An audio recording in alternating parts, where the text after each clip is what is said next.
welcome back to Marketplace Wisdom bersama dengan saya Ivana. Andi. Narasumber kita yang hari ini adalah seorang entrepreneur di bidang konveksi. Beliau pernah terlilit hutang hingga ratusan juta rupiah, tetapi uniknya ditolong Tuhan dengan cara yang ajaib. Oke, serang langsung ya. Punci, gimana kok tahu-tahu terlilit dalam hutang? Ya, jadi pertama kali kerja ini kan 15 tahun yang lalu. 15 tahun lalu itu merupakan pertama kali jadi pengusaha. Sebelumnya jadi, emang? Sebelumnya guru saya. Oh, I Guru. see. Jadi guru kemudian diajak orang tua murid kerja asuransi. Jadi sambil tetap kan belum jadi sepenuhnya pengusaha. Itu kemudian coba untuk jadi pengusaha. Nah, saya ini ada kelemahan.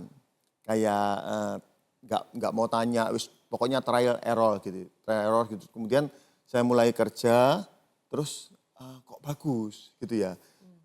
Kerja baju ini bagus awal-awal gitu ya. Terus kemudian saya punya keyakinan waktu itu kalau kerja utang itu oke. Jadi saya utang. Saya pikir ini kan bukan utang untuk makan, ya, utang untuk usaha. Utang itu untuk beli bahan terus dijual lagi gitu ya, untuk trading ya? Untuk uang putaran. Untuk putaran, oke, cash flow.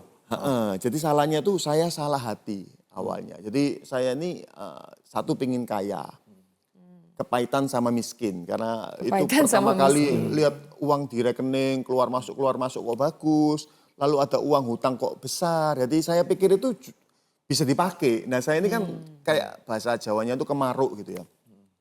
Saya itu mulai berubah gaya hidup. Yang tadinya sederhana mendadak pakai mobil yang bagus. Kurang puas pakai sopir. Jadi kayak marlintik gitu, pakai sekretaris gitu ya. Gitu. Jadi mama saya tuh sampai omset belum terlalu pakai sekretaris gitu.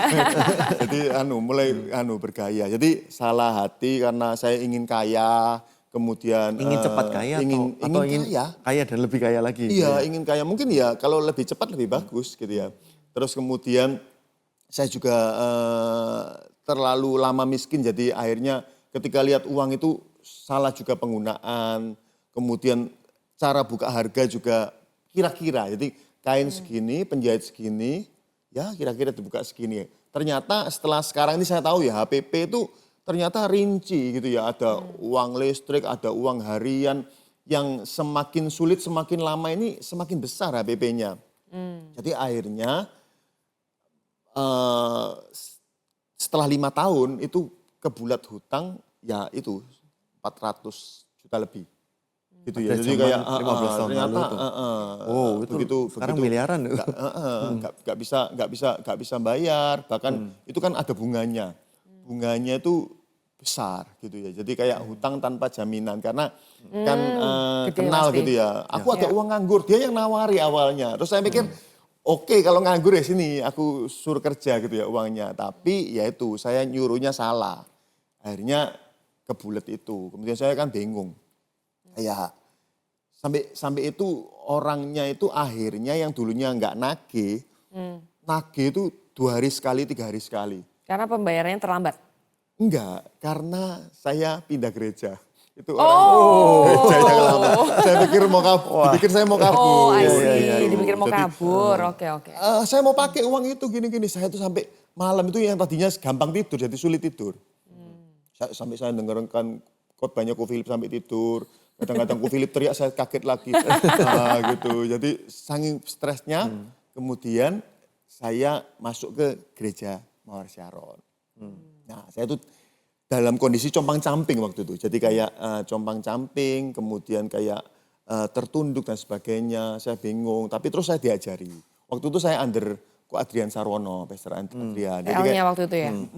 Saya diajari, dulu saya Kristen, pelayanan, tapi kepingin kaya, kepingin sukses. Nah ternyata kan sebetulnya di Alkitab itu nggak ada ayatnya kita sukses. Punya keinginan sukses. Sukses itu job desk-nya Tuhan untuk membuat kita. Kalau kita bisa dipercaya perkara kecil, Tuhan akan percaya perkara lebih besar. Kita harus setia dalam perkara Tuhan. Hati kita harus ingin menyenangkan Tuhan tiap hari. Nah saya itu diajari gitu untuk menyenangkan Tuhan, untuk bagaimana adopsi hatinya Tuhan, adopsi visi. Nah saya mulai dalam kondisi compang-camping ya. Hati saya mulai benar. Gak kepingin kaya, sudah aku pingin menyenangkan Tuhan. Yakin, dalam hati itu kayak mendadak jadi yakin. Saya tuh pernah sampai kayak ikut Pro M juga dulu. Ada Koyudi yang hutang besar dan gak bisa bayar, mau didoakan maju ke depan. Saya itu kan gengsi, sombong, takut dinilai orang, insecure dan sebagainya. Tapi waktu itu saya maju. Karena benar-benar Meyu Panfa kan bingung. Nah setelah itu saya baru tahu, oh Meyu Panfa itu apa? itu nggak ada cara lagi gitu ya. Gitu.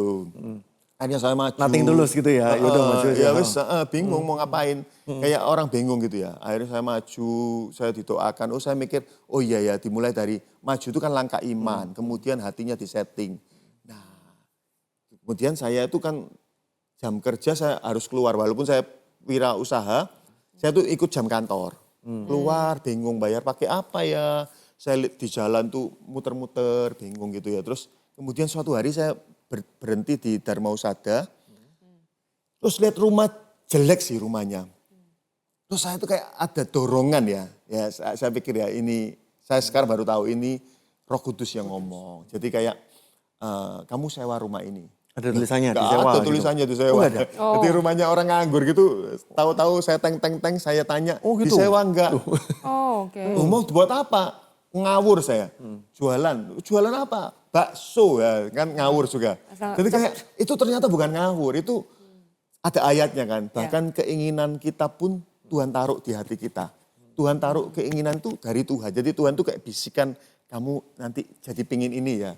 Jadi disusun sama. Nah setelah itu saya ketemu orangnya, mau sewa berapa? Saya nggak punya uang. Punya utang tapi. Ya, terus bagi hasil. Oh, berapa? Ngawur saya. Gini. Pokoknya saya hitung kira-kira masih bisa cuan, ada marginnya. Terus jualan apa? Ngawur, jualan bakso. Baru pulang dari sana, saya telepon mama saya. Mah, ada temen nggak yang jual bakso yang baksonya enak? Oh ada. Saya datangi. Saya makan baksonya. Oh enak ini. Saya ajak ngomong. Singkat cerita, buka baksonya. Lalu hari pertama saya undang anak-anak CG. Waktu itu teman-teman CG makan gitu ya. Hari kedua, ketiga, keempat dan sampai lama berbulan-bulan bertahun-tahun itu rame. Nggak pernah ngiklan, nggak pernah endorse, nggak Belum pernah zamannya apa-apa. sosial media juga ya waktu Iya. itu. Jadi saya yang jualan sendiri awalnya. Saya yang cuci piring sendiri. Oh. Rame itu sampai rame banget. Yang sekretaris apa itu enggak antri. dipakai lagi udah. Kenapa? Sekretaris, Itu kan masih driver. di konveksi khusus sekretaris. Itu sudah dipulangkan ke rumah. Sudah dipulangkan. Oh jadi Sudah konveksinya berhenti. dipenyusunan. Konveksinya masih jalan. Masih jalan tapi sembari juga bakso. Iya. Gitu. Jadi muncullah bakso ini yang singkatnya menolong. Jadi ratusan juta itu dalam beberapa bulan. Oh. Berarti sampai rame banget. Iya, Nggak cuma rame banget. biasa ya, rame banget. Tambah meja penuh, tambah meja penuh. Mobil lu sampai berjejer-jejer, saya nggak tahu. Saya pikir, oh iya kita ini kalau hatinya benar dan kita beriman ya. Makanya doa orang benar, hatinya harus benar dan juga harus beriman. Banyak orang kan iman negatif, lalu ngomong nggak bisa sekarang kerja sepi, sekarang musimnya sepi. Oh saya tuh haram banget ngomong seperti itu. Bahkan muncul di pikiran aja. Itu ada ayatnya, apa yang kamu takutkan itu yang menimpa kamu. Jadi saya ngomong sama karyawan kalau ngomong belum rame itu ngomongnya gini, kalau sepi ngomongnya ini, sebentar lagi rame. Dan memang iya, sebentar lagi langsung rame. Gitu. Nah jadi akhirnya baksonya jalan, garmennya jalan, lalu Hutangnya saya lunas? harus lunas, saya harus pergi keluar pulau, baksonya gak ada yang ngelanjutin, sampai sekarang off sebentar. Garmen masih jalan. Utang lunas. Oke. Nah sekarang otomatis karena ada keperluan merantau itu jadi bisnisnya autopilot gitu ya? Ya sekarang saya sudah gak merantau sih. Jadi waktu saya merantau itu mereka itu mendadak jadi, karena kan saya gak bisa terlalu ngurus ya. In charge ya? Saya dulu mikir gini, bisnis ini ada saya aja rumit. Karena kalau konveksi itu kan satu bulan ada puluhan klien. Ya, Satu klien. Dijelasin dulu, konveksinya tuh kayak apa? Cuman kulak Kaos, kain, jual kemeja, kain atau sampai processing ya? bikin. Proses, Processing sampai jadi kaos, Kulak kain seragam. jadi baju. Nah itu. Jadi seragam, Jadi apa, seragam. seragam sekolah, seragam Sekolah, pabrik, pabrik, tambang, oke. restoran, kantor, Nah, biar gereja, teman-teman ngerti. BMS. Nah. Kliennya Oh, ternyata. supplier. Iya. Oke, lanjut. Jadi itu kan nggak simple. Jadi misalnya satu perusahaan itu ada pak bonnya, ada sopirnya, ada satpamnya, logonya, warnanya, ukurannya. Ada saya aja, bisa salah. Gitu ya. Jadi sulit dan salah logo, salah warna, salah ukuran, itu sudah komplain. Gitu ya. Saya mikir, saya terpaksa kan harus meninggalkan karena ada tugas untuk merantau. Nah, saya mikir lalu ada orang-orang hebat datang ke saya. Saya dulu juga gitu. Lalu saya tinggal, saya pikir bisa jalan. Terus tutup. Terus satunya lagi ngomong. Terus pakai jawabannya wow. Dan ini orang bagus loh ya. Orang yang bukan orang biasa. Dua orang itu kebetulan datang bareng-bareng gitu. Aku dulu ya gitu kok Bunci. Terus tutup. Loh, saya tuh komat kamit ya. Saya tuh suka anti ngomong negatif ya kan. Dalam nama Yesus. Gak akan tutup. Dalam nama Tuhan Yesus. Benar.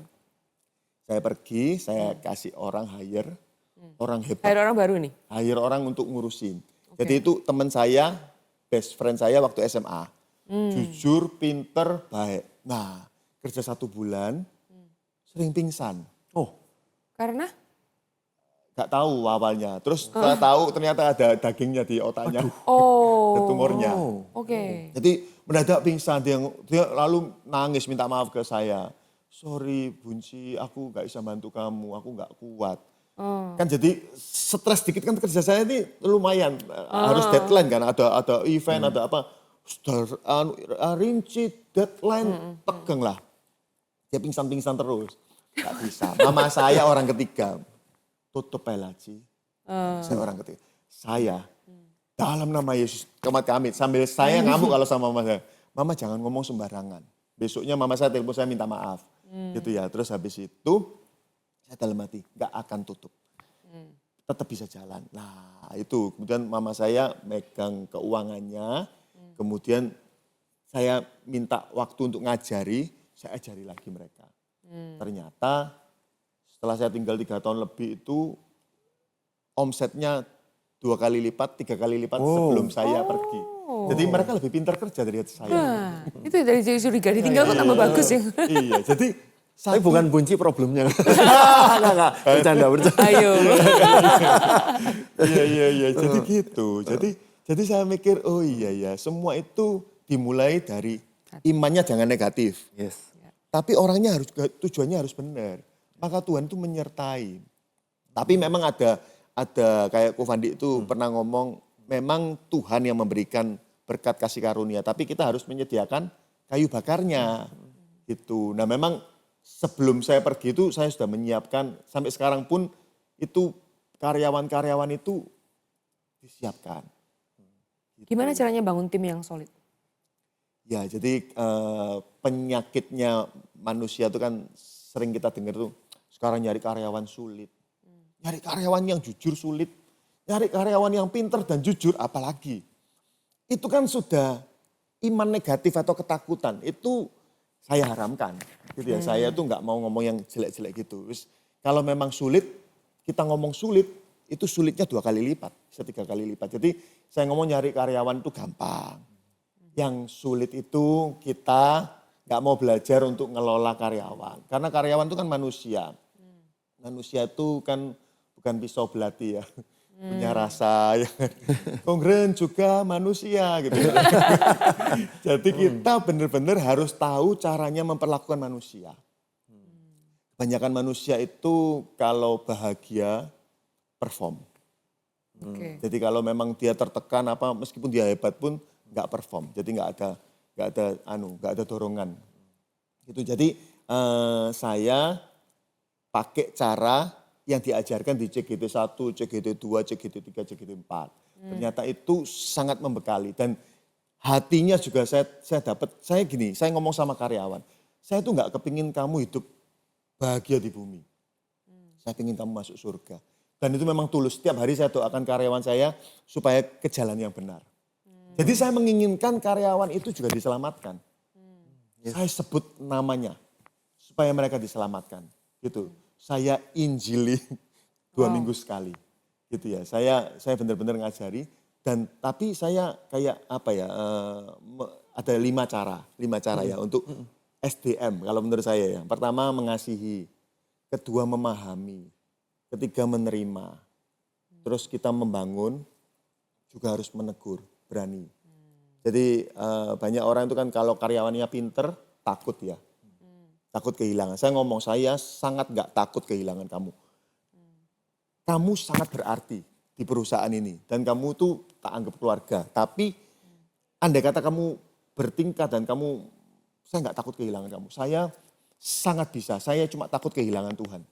Saya sangat bisa menjadikan orang lain juga seperti kamu bahkan lebih hebat. Jadi mereka walaupun pinter, tapi mereka tahu kalau saya ini nggak takut sama mereka. Tapi saya sayang sama mereka, saya butuh sama mereka. Itu, yaitu mencintai, terus kemudian memahami. Nah, memahami ini yang banyak orang yang agaknya kurang. Apalagi orang cermat ya. Orang kalau orang intim mungkin lebih gampang ya. Untuk memahami orang, untuk bisa membuat orang nyaman. Tapi kalau orang cermat kan ngomong aja tajam terpercaya. Ya kan? Ya, iya. kan. Jadi memang harus memahami lalu menerima. Jadi kita nih kalau nggak menerima orang itu kerasa. Dan kalau misalnya kita nggak suka orang kok gini ya. Karena kita nggak memahami. Nah padahal kan orang itu bisa gini. Karena nature dan nurture. Kalau pernah di Marketplace Wisdom ada Coach John Mantova yang ngajari kita tentang DISC. Kemudian ada itu kan nature ya, itu DNA. Itu bawaan. Jadi kalau saya punya ponakan 2, ada dari kecil ya, nggak pernah, mama papanya sama ya kan. Itu ada yang narik baju seret gitu langsung brodol. Ada yang narik baju itu diangkat dulu, rapi. Oh. Memang orang cermat. Nah yang rapi itu kalau berhubungan malu-malu. Yang ambrol itu temennya banyak. DNA.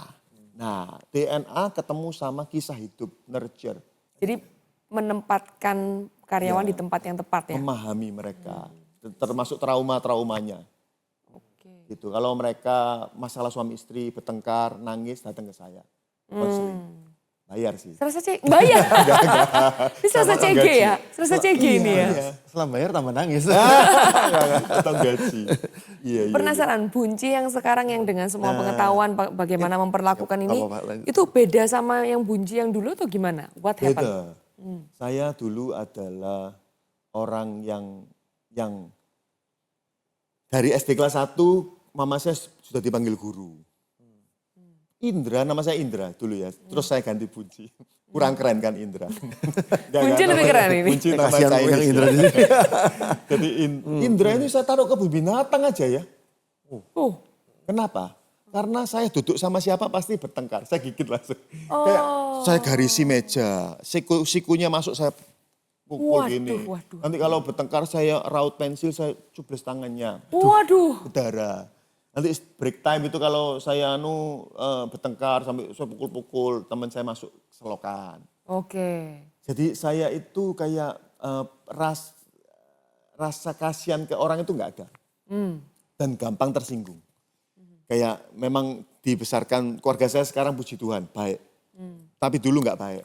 Jadi akhirnya saya itu dibesarkan di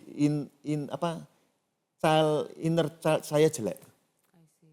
Jadi banyak trauma, gampang tersinggung. Dulu kalau kuliah pun saya masih bertengkar. Kalau orang saya ajak bertengkar orang nggak mau ya, saya lobby. Sebentar aja. Tukaran ya? Iya. Jadi orang nggak mau tuh saya lobby, akhirnya sampai mau. Saya ajak ke kamar Luar mandi. biasa. Saya tuh saya ketemu orang itu sangat nggak terima. Nah, sejak saya itu belajar bahwa manusia itu punya masa lalu, saya dulu sering mencuri, akhirnya saya ini hidupnya banyak mengalami kecurian. Oh iya ya, manusia itu masa lalunya pasti banyak yang kelam.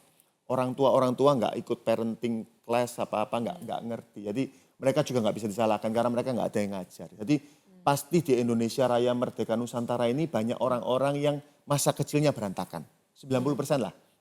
Jadi kalau kita mau hire karyawan, kita harus tahu ini pasti orang punya masa lalu berantakan.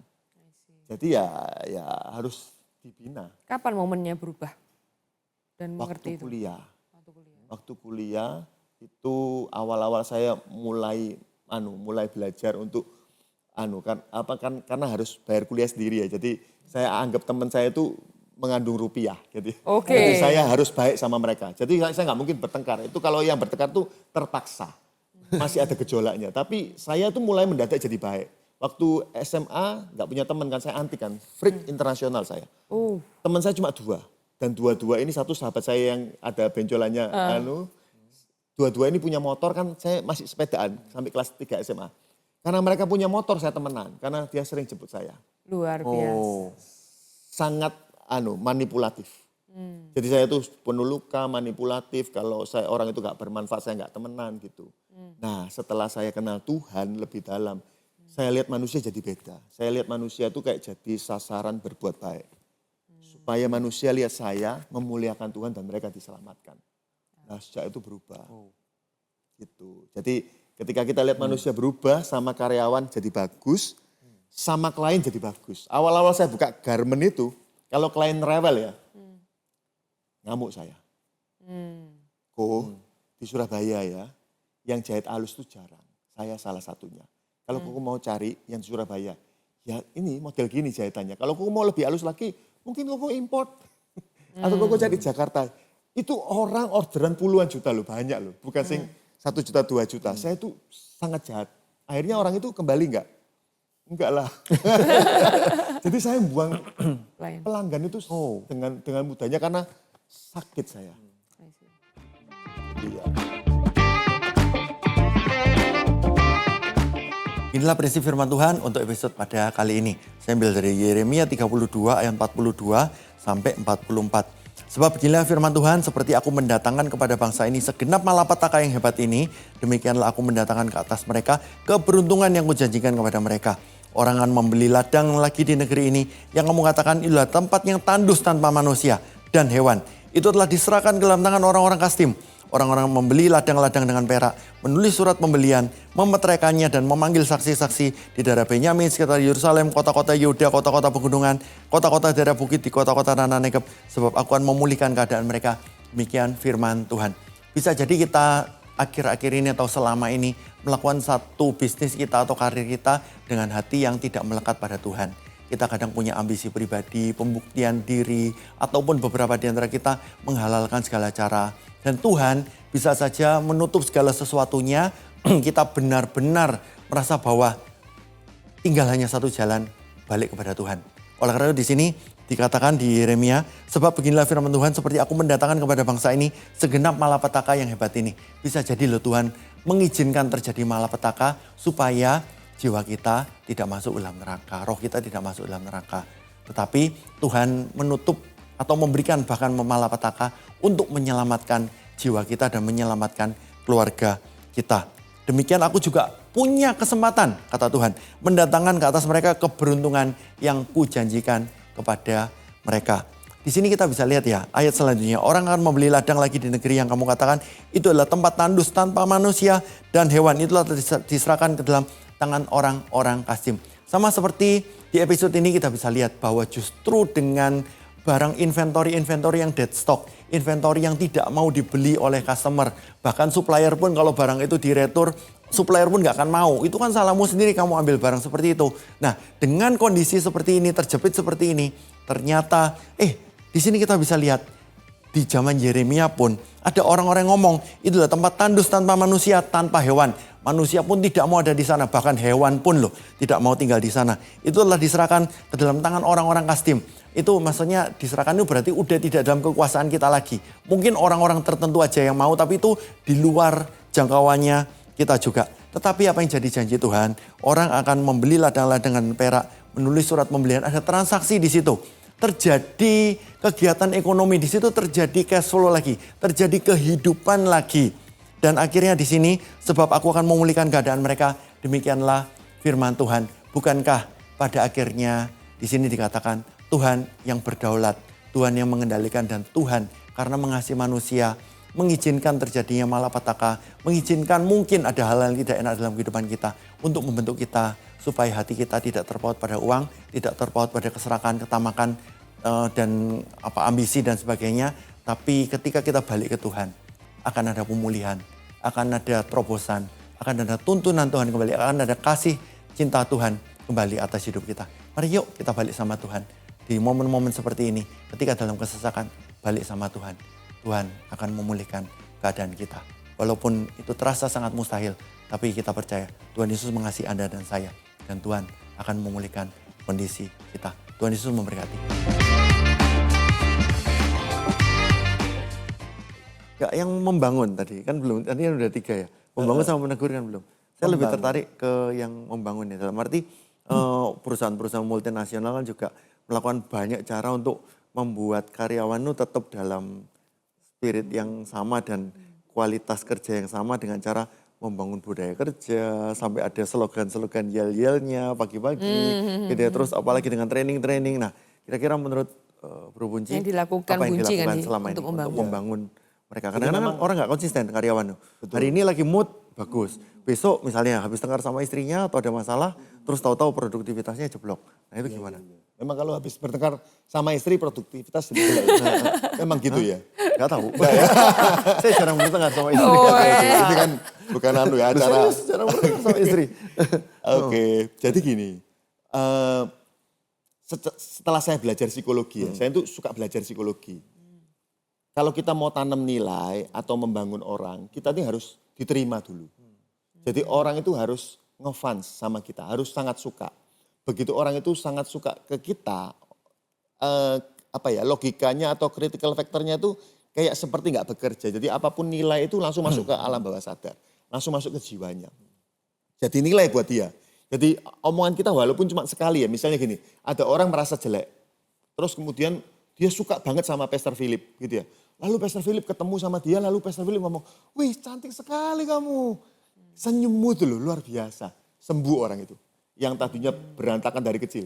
Merasa jelek, merasa nggak bagus. Jadi orang yang disukai itu kalau ngomong tuh langsung bisa merubah nilai. Gitu. Nah kita harus, yaitu tadi, mencintai, memahami, dan menerima. Itu caranya supaya kita ini orang itu, apalagi kita pemimpinnya ya. Pemimpinnya kan mereka pasti karyawan ngomong, iya kamu yang cuan, kita yang dimotivasi. Pinter, apalagi kita habis motivasi, kita nggak bisa menerapkannya, kita nggak mengagumkan lah istilahnya. Mereka penolakannya tambah besar.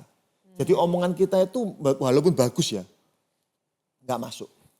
Nggak jadi nilai. Nah makanya harus diterima dulu. Saya itu kalau misalnya sama karyawan ya, ada yang sakit gitu ya. Sakitnya beberapa hari nggak selesai gitu. Saya naik motor, masuk kampung, saya datang, saya doakan, saya kasih uang. Kalau ada yang kecentit, saya pijetkan, saya chiropraktik, retek-retek, itu kan mahal ya. Iya. Saya chiropraktikkan dia. Saya bayari. Kalau ada yang kerasukan setan, saya datang ke rumahnya, saya usir setannya. Oh pernah terjadian ini? Iya. Oh wow. Jadi gitu, jadi saya benar-benar menganggap mereka anak saya sendiri. Dan memang itu saya minta sama Tuhan, Tuhan kasih aku kasih sehingga aku lihat manusia yang jadi karyawanku itu bukan mesin uang. Tapi mereka keluargaku. Dan aku menginginkan jiwanya selamat. Jadi supaya dia lihat aku seperti lihat Tuhan. Gitu. Nah kalau kita sudah bangun hubungan sampai karyawan itu kalau misalnya ya, saya pernah kemarin nanti ya kalau omset segini komisimu tak naik gini. Segini hitungannya segini ya. Gak usah uangku sudah cukup. Gak usah dinaikkan. Kamu jangan drama ya. Ini beneran kita sudah meeting kita gak drama. Gak usah dinaikkan. Itu kita sudah cukup. Aneh kan? Ini kan aneh. Saya tuh setiap naik gaji itu saya nggak pernah dituntut naik. Saya naikkan sendiri. Dikit-dikit saya naikkan. Misalnya liburan ya. Kamu renang sama anakmu. Anakmu senang renang. Renang tak bayari. Beli baju renang. Gak usah. Renang aku masih bisa bayar. Jadi sudah mau tak bayari. Gak mau. Mungkin minta ke Jepang gitu.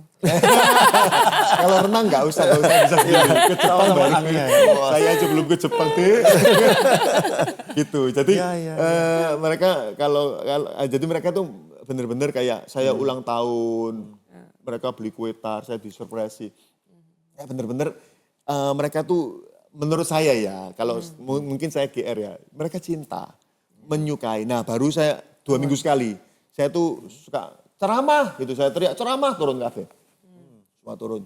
Jadi kemudian saya mulai ceramah, termasuk menginjil juga.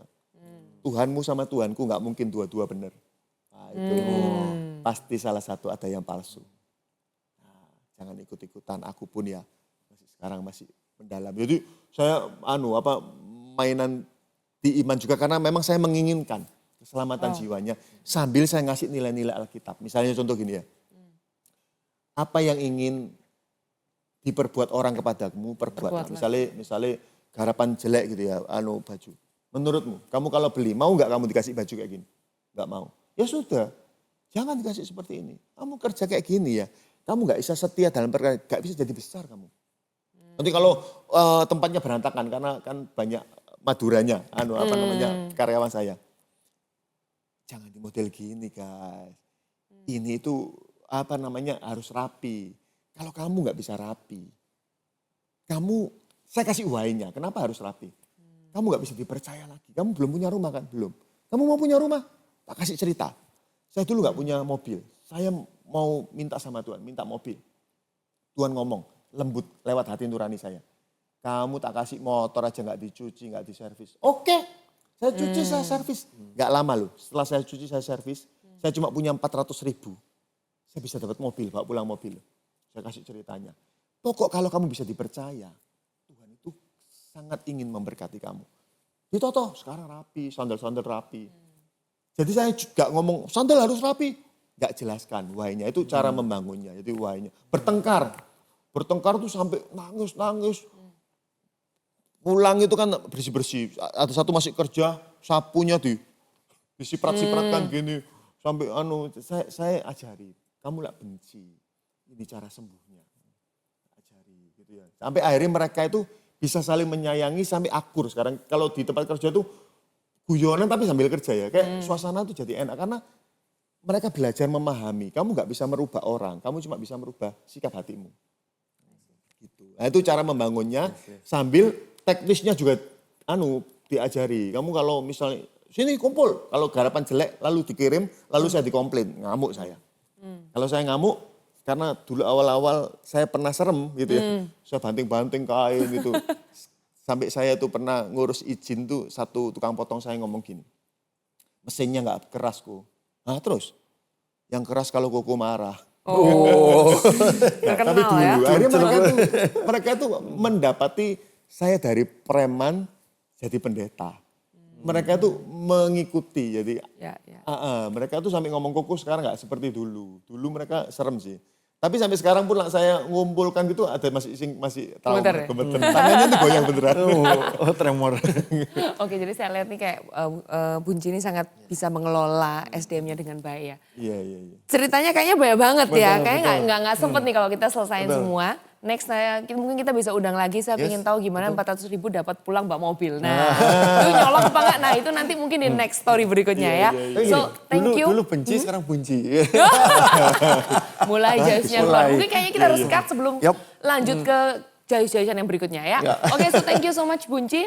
Nah buat teman-teman sekalian di Marketplace Wisdom, actually kita butuh kalian untuk kasih komen tentang topik apa yang kalian ingin kita bahas di Marketplace Wisdom yang berikutnya. Oke, so tolong Bunci mendoakan. Oh ya lupa. Ya, kelupaan. Kelupaan. Jangan cepet-cepet selesai dulu. Oke. Singkat aja ya, doakan Ya, teman-teman kita yang mungkin berdoa. juga struggle di utang atau bagaimana Mengelola ya. mengelola. Yes, karena itu memang salah satu tantangan di dalam bisnis as an agensi dan entrepreneur. sebagainya. Oke, silakan. Oke, mari kita berdoa. Tuhan terima kasih untuk kesempatan kali ini kami mau berdoa untuk teman-teman di Marketplace Wisdom. Tuhan kami berdoa supaya mereka juga mengalami Engkau Tuhan di dalam setiap langkah bisnisnya.